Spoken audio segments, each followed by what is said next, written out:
Hoan'ny tetsenivonevitra matamena tsy nanana fifaliana kosa indray dia Christmas mpiadanana sy Christmas mpifaliana no andrandraina rehefa tonga tahaka izao ny fetin'ny Noely arahantsika ny andindiny mbovao.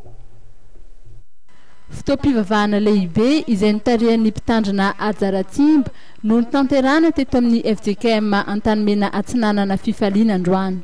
Dia indro manambara ny fifaliana ambaranay eto nanjerana sarankehitriny afao anatin'ny fonay.